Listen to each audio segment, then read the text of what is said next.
Hi everyone. आज हम अपनी ज्योग्राफी की क्लास 11th की एनसीईआरटी कंटिन्यू करेंगे, फंडामेंटल्स ऑफ फिजिकल ज्योग्राफी। आज का चैप्टर है biodiversity and conservation. Okay, let's continue. See the chapter starts with you have already learn about the geomorphic processes, particularly जो वेदरिंग और depth of weathering mantle होता है in different climatic zones. तो figure 5.2 chapter 5 में दिया है, जिसके बारे में बताया है। In order to recapitulate, you should know that this weathering mantle is the basis for diversity of vegetation and hence the biodiversity। तो यहाँ पे बताया गया क्योंकि मेंटल पोर्शन की वेदरिंग होती है, इस वजह से क्या होता है, हमारे पास डाइवर्सिटी होती है वेजिटेशन में, और इसीलिए हमारे पास बहुत सारी बायोडाइवर्सिटी होती है। जो बेसिक कॉज है ऐसी वेदरिंग वेरिएशंस के लिए और रिजल्टेंट बायोडाइवर्सिटी के लिए, वो है input of solar energy. Solar energy का इनपुट मिलना, वाटर का इनपुट मिलना। No wonder that the areas that are rich in these inputs are the areas of wide spectrum of biodiversity. कि ये जो हमारे एरियाज हैं रिच होते हैं इन इनपुट्स में, इसमें बहुत ज़्यादा हमें बायोडाइवर्सिटी मिलता है। Biodiversity as we have today is the result of 2.5 to 3.5 billion years of evolution. कि अब जो बायोडाइवर्सिटी हम देख रहे हैं वो 2.5 से 3.5 बिलियन ईयर्स ऑफ इवोल्यूशन में बनी है। Before the advent of humans are earth supported more biodiversity than in any other period. के हमारे अर्थ ने सपोर्ट किया है बहुत सारी बायोडाइवर्सिटी को then in other period since जो एमर्जेंस है ह्यूमंस का। However biodiversity has begun a rapid decline. कि जब से ह्यूमंस का एमर्जेंस हुआ है तब से बायोडाइवर्सिटी में बहुत ज़्यादा डिक्लाइन हुआ है, with one species after another bearing the brunt of extinction due to overuse की वजह से बहुत ज़्यादा एक्सटिंक्शन हुआ है। Number of species globally vary करते हैं from 2 million to 100 million, with 10 million being the best estimate. कि 10 मिलियन जो है इसका वो बेस्ट एस्टिमेट है। न्यू स्पीसीज रेगुलरली डिस्कवर होते हैं, most of which are yet to be classified. एक एस्टिमेट है जो स्टेट करता है कि अबाउट 40% जो फ्रेश वाटर फिशेज हैं from South America are not classified है। ठीक है, उनका क्लासिफिकेशन ही नहीं हुआ है। तो जो ट्रॉपिकल फॉरेस्ट है वो बहुत ही रिच है बायोडाइवर्सिटी में। अब देखिए बायोडाइवर्सिटी क्या होता है। एक सिस्टम है in constant evolution from a point of view of species as well as from view point of an individual organism. जो एवरेज हाफ लाइफ होती है एक स्पीसीज की एस्टिमेटेड होती है at between 1 and 4 million years, and 99% species that have ever lived on the earth ये अब extinct हो चुके हैं। Biodiversity is not found evenly on the earth. ठीक है, इवन डिस्ट्रीब्यूशन नहीं है, ये कंसिस्टेंटली रिचर है ट्रॉपिक्स में ज़्यादा बायोडाइवर्सिटी देखने को मिलता है। As one approaches the polar region हमें लार्जर एंड लार्जर पॉपुलेशन मिलते हैं, फ्यूअर एंड फ्यूअर स्पीसीज के। ठीक है, one finds larger and larger population of fewer and fewer species. ठीक है, next is biodiversity itself is a combination of two words. Bio मतलब life and diversity मतलब variety. Simple terms में biodiversity number and variety of organisms है जो हमें एक specified geographic reason में मिलते हैं। It refers to the varieties of plant animals and micro organisms. ठीक है, इसमें प्लांट्स हैं, एनिमल्स हैं, माइक्रो ऑर्गेनिजम्स हैं, जो जीन्स हैं जो वो कंटेन करते हैं एंड द इकोसिस्टम जो ये फॉर्म करते हैं। ये रिलेट करता है to the variability among living organisms on the earth, including the variability within and between the species and that within and between the ecosystems। तो बेसिकली क्या है यहाँ पे, ये रिलेट करता है वेरिएबिलिटी से लिविंग ऑर्गेनिजम्स में अर्थ पे, इंक्लूड करता है variability with in and between the species की कितनी वेरिएबिलिटी विद इन स्पीसीज और बिटवीन द स्पीसीज है, and that with in and between the ecosystem की कितनी इकोसिस्टम के अंदर है और with in and between the ecosystem. ठीक है, दोनों इकोसिस्टम के बीच में कितनी है और इकोसिस्टम में ही कितनी वैरायटी है। Afterwards biodiversity is our living wealth, हमारा लिविंग वेल्थ होता है ये। It is a result of hundreds of millions of years of evolutionary history. बहुत सारी जो hundreds of millions of years की इवोल्यूशनरी हिस्ट्री है उसका रिजल्ट है ये।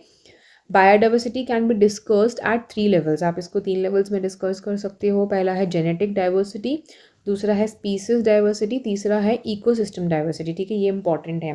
किस किस लेवल पे है, जेनेटिक, स्पीसीज एंड इकोसिस्टम। ठीक है, इसको GSE करके याद कर लो। देन जेनेटिक में क्या होता है, जीन्स बेसिक बिल्डिंग ब्लॉक होते हैं बहुत सारे लाइफ फॉर्म्स के। जो जेनेटिक बायोडाइवर्सिटी है रेफर करता है to the variation of genes within species की कितना वेरिएशन जीन्स में है स्पीसीज में।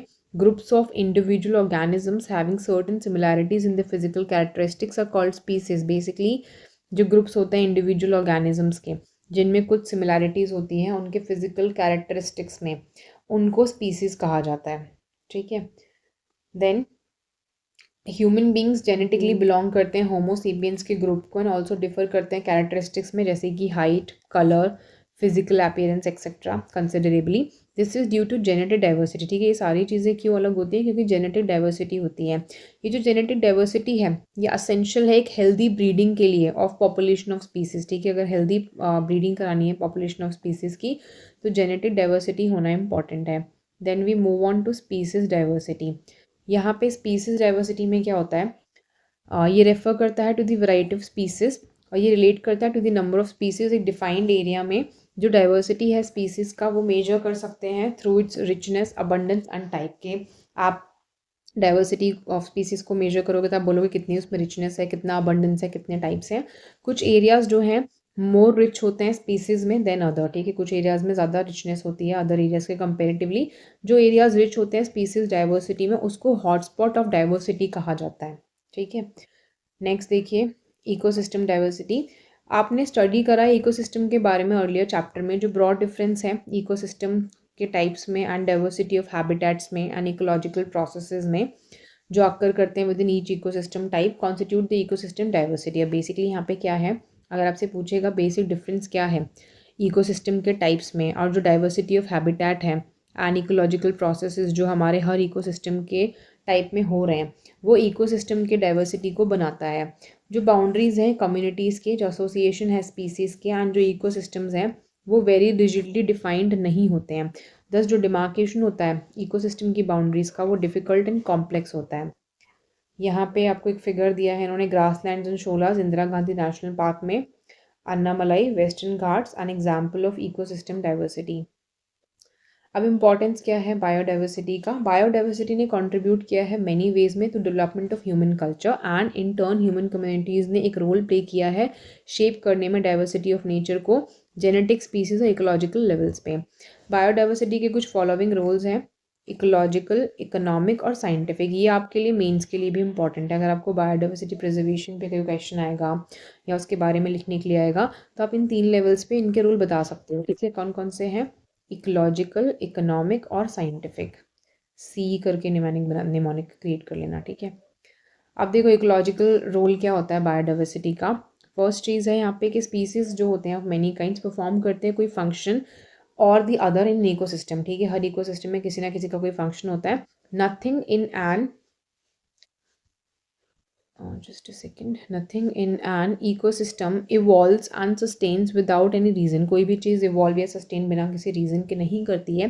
That means every organism beside extracting its need, ठीक है, जो भी organism है अपनी need को extract कर रहा है उसके अलावा contribute करता है something of useful to other organism। ठीक है, कोई useful चीज़ वो other organism को दे रहा होता है।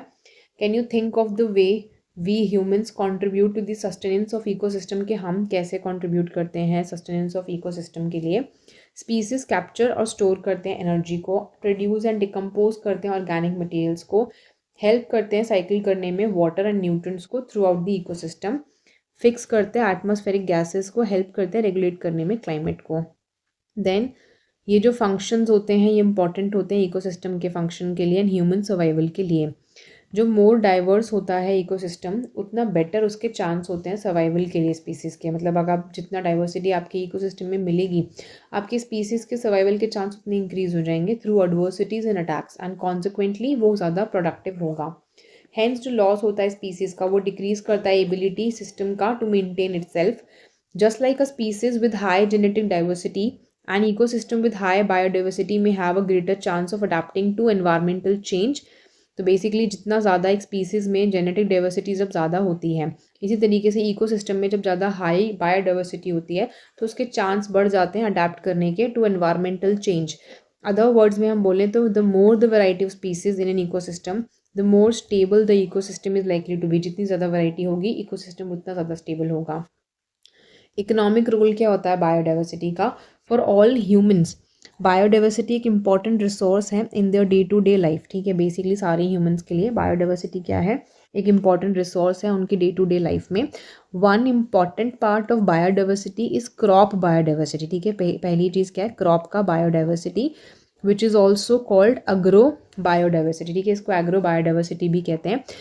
बायोडाइवर्सिटी देखा जाता है as a reservoir of resources to be drawn upon for the manufacture of food, pharmaceutical and cosmetic products. तो बेसिकली यहाँ पे क्या है, बायोडाइवर्सिटी को एक रिजर्वियर के फॉर्म में देखते हैं रिसोर्सेज के, जिसको आप ड्रॉ कर सकते हो upon for the manufacture of food, pharmaceutical and cosmetic products के लिए।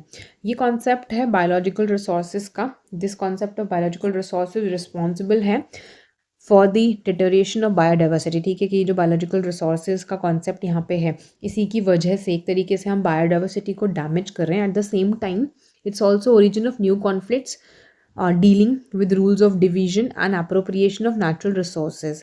Then some of the most important economic commodities that biodiversity supplies to humankind कौन सी है? food, crop, livestock, forest, fish, medicinal resources etc. Scientific role of biodiversity की बात करते हैं।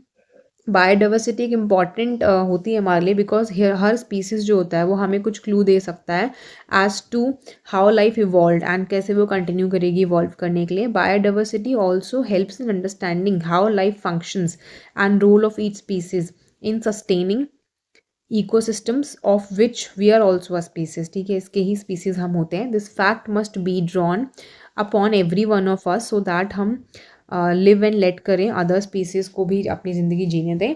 It's a ethical responsibility to consider that each and every species along with us have an intrinsic right to exist, के सबके एक right होंगे exist करने के। Hence it's morally wrong to voluntarily cause the extinction of any species. तो morally गलत होगा कि हम वॉलंटरीली किसी एक स्पीसीज का एक्सटिंक्शन करें। The level of biodiversity is a good indicator of the state of our relationship with other living species.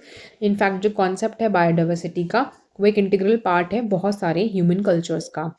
Then loss of biodiversity की बात करते हैं। सिंस जो लास्ट फ्यू डिकेड्स हैं उसमें ग्रोथ ह्यूमन पॉपुलेशन में इंक्रीज करती है rate of consumption of natural resources को। सो बेसिकली वही ना, पॉपुलेशन बढ़ गया तो कंजम्पशन ऑफ नेचुरल रिसोर्सेज का रेट भी बढ़ गया है। It has accelerated the loss of species, इससे हमारा लॉस ऑफ स्पीसीज एक्सकलरेट हुआ है and habitation in different parts of the world. Tropical regions जो हैं जो ऑक्यूपाई करते हैं only 1/4 of the total area of the world, उसमें 3/4 of the world human population occupied करी हुई है। Then over exploitation of resources and जो डिफॉरेस्टेशन है वो एक रैम्पेंट है to fulfil the need of large population. Then क्योंकि ये लार्ज ये जो ट्रॉपिकल रेन फॉरेस्ट है उसमें 50% ऑफ स्पीसीज हैं अर्थ पे, तो जो डिस्ट्रक्शन है नेचुरल हैबिटेट्स का have proved disastrous entire biosphere के लिए। नेचुरल कैलामिटीज़ जैसे कि अर्थक्वेक है, फ्लड्स है, वॉल्केनिक इरप्शन है, फॉरेस्ट फायर्स है, ड्रॉ एक्सेट्रा, ये डैमेज कॉज करते हैं to the flora and fauna of the earth. ये चेंज लेकर के आते हैं biodiversity of respected affected regions में। पेस्टिसाइड्स एंड अदर पोल्यूटेंट्स में, जैसे कि hydrocarbons and toxic heavy metals जो डिस्ट्रॉय करते हैं वीक एंड सेंसिटिव स्पीसीज को। Then species which are not the natural inhabitants of the local habitat but are introduced in the system are called exotic species। तो यहाँ पे क्या होता है, जो स्पीसीज़ हैं जो कि नेचुरल इनहेबिटेंट नहीं है किसी लोकल हैबिटेट के, लेकिन आपने उनको बाहर से वहाँ पे डाला है ला करके, उन्हें आप एक्जॉटिक स्पीसीज़ कहते हो। हमारे पास बहुत सारे एग्जाम्पल्स हैं जब एक नेचुरल बायोटिक कम्युनिटी इकोसिस्टम की सफ़र करती है extensive damage because of the introduction of exotic species. किसी जगह पे आपने किसी एक्जॉटिक स्पीसीज़ को इंट्रोड्यूस किया तो उसकी वजह से बहुत डैमेज हुआ वहाँ पे। During the last few decades कुछ एनिमल्स जैसे कि tiger, elephants, rhinoceros, crocodiles, minks and birds ये हंटेड हुए हैं मर्सीलेसली पोचर्स के द्वारा उनके हॉर्न, टस्क, हाइड्स एक्सेट्रा के लिए। It has resulted in the rendering of certain type of organisms as endangered category, तो इनको एंडेंजर्ड कैटेगरी में डालना पड़ा है। फिर हम पढ़ते हैं IUCN के बारे में। The International Union of Conservation of Nature and Natural Resources, that is IUCN, has classified the threatened species of plants and animals into 3 categories for the purpose of their conservation। इसने basically 3 categories दी हैं। First is endangered species, ये include करता है उन species को जो कि danger of extinction में है। जो IUCN है वो publish करता है information endangered species के बारे में worldwide as a red list of threatened species। यहाँ पे रेड पांडा दिया है जो कि एंडेंजर्ड स्पीसीज़ में आता है। फिर वल्नरेबल स्पीसीज़ में ये स्पीसीज़ जो कि लाइकली हैं to be in danger of extinction, ठीक है कि ये एक्सटिंक्शन में आ सकते हैं नियर फ्यूचर में अगर ये फैक्टर्स जो थ्रेटन करते हैं इनके एक्सटिंक्शन को वो कंटिन्यू होते रहे। सर्वाइवल इन स्पीसीज़ का अश्योर्ड नहीं होता क्योंकि इनका पॉपुलेशन ग्रेटली रिड्यूस्ड हो रहा है। फिर आते हैं रेयर स्पीसीज़। इन स्पीसीज़ का पॉपुलेशन बहुत स्मॉल होता है वर्ल्ड में, ये कन्फाइंड होते हैं लिमिटेड एरियाज़ में या थिनली स्कैटर्ड होते हैं एक वाइड एरिया में। अब हम कंजर्वेशन कैसे कर सकते हैं बायोडाइवर्सिटी का। बायोडाइवर्सिटी इंपॉर्टेंट है ह्यूमन एग्जिस्टेंस के लिए। जितने भी लाइफ फॉर्म्स हैं, ठीक है, ऑल फॉर्म्स ऑफ लाइफ, ये क्लोजली इंटरलिंक्ड होते हैं। That disturbance in one gives rise to imbalance in the other. So species जो है प्लांट्स और एनिमल्स के, ये एंडेंजर्ड हो जाते हैं। They cause degradation in the environment which में threaten human beings own existence. तो बेसिकली इनका डिग्रेडेशन इन्वायरमेंट में अगर आप करोगे तो ह्यूमन बींग के एग्जिस्टेंस पे भी फ़र्क पड़ेगा। यहाँ पे एक इमेज दिखाया है एक फ्लावर का। ये है Humboldtia decumbens bed, highly rare endemic tree of south western Ghats India में। देन यहाँ पे एक अर्जेंट नीड है लोगों को एजुकेट करने की, जिससे कि वो अडॉप्ट करें एनवायरमेंट फ्रेंडली प्रैक्टिसेस को और रीओरिएंट करें अपनी एक्टिविटीज़ को इन सच अ वे कि इनकी डेवलपमेंट हारमोनियस हो with other life forms and sustainable हो। There is an increasing consciousness of the fact कि ऐसी कंजर्वेशन सस्टेनेबल यूज़ के साथ पॉसिबल है only with the involvement of only with the involvement and cooperation of local communities and individuals. For this जो development है हमारे institution structures का at local level ये नेसेसरी है। जो क्रिटिकल प्रॉब्लम है is not mainly the conservation of species not the habitat but continuation है process of conservation का। देन जो गवर्नमेंट ऑफ इंडिया है अलॉन्ग विद 155 अदर नेशंस उसने साइन किया convention of biodiversity at the earth summit. तो आपको ये ध्यान रखना है, एक कन्वेंशन ऑफ बायोडाइवर्सिटी साइन हुआ था अर्थ समिट में, जो कि रियो दे जेनेरियो ब्राज़ील में हुआ था जून 1992 में। The world conservation strategy has suggested कि फॉलोइंग स्टेप्स बायोडाइवर्सिटी कंजर्वेशन के लिए। पहला, एफर्ट्स करने चाहिए प्रिजर्व करने के लिए स्पीसीज़ को जो कि एंडेंजर्ड है। दूसरा, प्रिवेंशन करो एक्सटिंक्शन का। मतलब अगर आपको प्रिवेंशन करना है एक्सटेंशन का तो वो रिक्वायर करता है प्रॉपर प्लानिंग एंड मैनेजमेंट को। Then variety of food crops, forage plants, timber, trees, life stock, animals and their wild relatives, ये प्रिजर्व्ड होना चाहिए। ठीक है, जितने भी आपके food crop, forage plants, timber, life stock, animal है, इनकी वैरायटी को प्रिजर्व करो।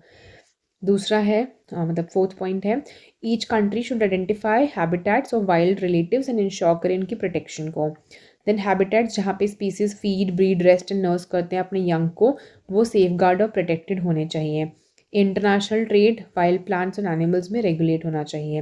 To protect, preserve and propagate the variety of species within natural boundaries, government of India pass कर चुका है wild life protection act of 1972, under which national parks and sanctuaries जो establish किए गए थे and biosphere reserve declare किए गए थे। डिटेल्स जो हैं इसकी इस बुक में दी हुई हैं। Then there are some countries जो कि सिचुएटेड है ट्रॉपिकल रीजन में, जो पोजेस करते हैं large number of world species diversity को, इनको मेगा डाइवर्सिटी सेंटर्स कहा जाता है। ऐसे 12 सच कंट्रीज हैं, namely Mexico, Colombia, Ecuador, Peru, Brazil, Democratic Republic of Congo, Madagascar, China, India, Malaysia, Indonesia, Australia, in which these centres are located. तो ये centres पता होने चाहिए, ये पूछ सकता है कि मेगा डाइवर्सिटी सेंटर्स कौन से हैं। देन नेक्स्ट है, in order to concentrate resources on those areas that are most vulnerable, जो IUCN है उसने आइडेंटिफाई किया सर्टन एरियाज को एज बायोडाइवर्सिटी हॉटस्पॉट। ठीक है, कि कुछ रिसोर्सेज को उस एरिया में कॉन्सेंट्रेट करना है तो वो बायोडाइवर्सिटी हॉटस्पॉट में काउंट होता है। Hotspot are defined according to the vegetation, vegetation के अकॉर्डिंग आप डिफाइन करते हो। प्लांट्स इंपॉर्टेंट होते हैं because this determine the primary productivity of an ecosystem. Most but not all of the hotspot rely करते हैं स्पीसीज रिच इकोसिस्टम पे for food. तो मोस्टली, सारे नहीं, कुछ होते हैं जो स्पीसीज रिच इकोसिस्टम पे रिलाई करते हैं फूड, फायरवुड, क्रॉपलैंड, इनकम के लिए फ्रॉम टिम्बर। मेडागास्कर में for example 85% plant and animal found होता है nowhere else in the world. Then other hotspot wealthy countries में फेस करें डिफरेंट टाइप ऑफ प्रेशर्स को। The islands of Hawaii have many unique plants and animals that are threatened by introduce species and land development. So this is our chapter. इसमें आपको कुछ ecological hotspot दिखाएं world के। पहले India के देखते हैं, western Ghat, eastern Himalaya. Then बाकी के इसमें कंट्रीज़ के देखिए, यहाँ पे सेंट्रल अमेरिकन लोलैंड फॉरेस्ट है, central American highland forest, western Ecuadorian Colombian Choco, tropical Andes, upper Guinean forest, Atlantic forest Brazil, eastern arc mountain Tanzania, eastern Madagascar, Sinharaja forest Sri Lanka, Indonesia, Queensland, then Melanesia, new Caledonia, peninsula Malaysia, Philippines and northern Borneo. सारा मत याद रखना, India का तो याद ही रख लो, western Ghats है और ईस्टर्न हिमालय है। Then this chapter is over. That's it for the video. Thanks for watching.